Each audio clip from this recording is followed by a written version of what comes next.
Station road के दुकानदारों के सामने जमा गंदा पानी और सड़कों की मरम्मत कब की जाएगी, इसकी जानकारी हासिल करने के लिए नुमाइंदा एकरा का एडमिनिस्ट्रेटर टीटागढ़ म्यूनसिपलिटी प्रसिद्ध चौधरी से मुलाकात।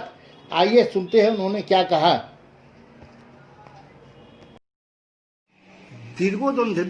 দীর্ঘদিন ধরে আপনি স্টেশন রোডের অবস্থাটা দেখেন কিভাবে ভাঙাচোরা আছে।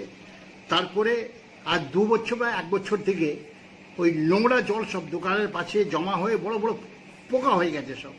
এর সম্বন্ধে কি কোনো স্টেপ নিয়েছে পরিষ্কার করার জন্য? যে আমরা নিচ্ছি ওই রাস্তাটাও আমাদের আমরা আমাদের যে সিসপুল মেশিন আছে তার দিয়ে আমরা জলটা তুলে দিচ্ছি। জল জমার একটা বড় কারণ হচ্ছে যে অনেক আগে থেকে আগের বোর্ডের আমল থেকেই ওখানে অনেক প্রমোটার আছে যারা ড্রেনগুলো রাস্তাগুলো এনক্লোজ করে তারা বড় বড় বিল্ডিংগুলো করেছে, যার জন্যে ড্রেনগুলো বন্ধ আছে।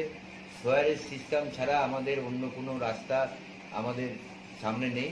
সেই সোয়ারেজগুলো যখনই জাম হয়ে যাচ্ছে তখনই জল জমছে এবং আমরা চেষ্টা করছি জলগুলো বের করে দেওয়ার, সিসপুল দিয়ে বা বাকারি দিয়ে আমরা বের করছি। তাছাড়া আরেকটা অসুবিধা যেটা আছে যে আমাদের কেএমডি এর যে পাম্পগুলো আমাদের আছে, পাম্পগুলো সমস্ত বসানো হয়ে গেছে। সামান্য একটু কাজ বাকি আছে, ওই কাজটা হয়ে গেলে আশা করি এর পরের এই জলের অসুবিধাটা থাকবে। কেন কিছুদিন আগে নবী জন্মদিন গেছে, ঈদ মিলাদুন্নবী, ওই সময় পুরো নোংরা ছিল এখানে, ওই সময় তো কোনো পরিষ্কারই কিছু হয়নি। পরিষ্কার হয়েছে, আমরা চেষ্টা করি জলটা বের করে দেওয়ার, যতটা মানুষকে রিলিফ দেওয়া যায়। আমার পাম্পটা শুরু হলে চালু হয়ে গেলে আশা করি আমাদের এই জলের অসুবিধাটা থাকবে না, কারণ 5টা নতুন পাম্প বসানো হয়েছে। আর রাস্তাঘাট যে ভাঙাচোরা আছে রাস্তা হয়ে যাবে, টেন্ডার হয়ে আশা করি কবে শুরু হবে এটা? আশা করি খুব শিগগিরই আমরা ছটটা গেলেই আমরা এই কাজ শুরু করবো।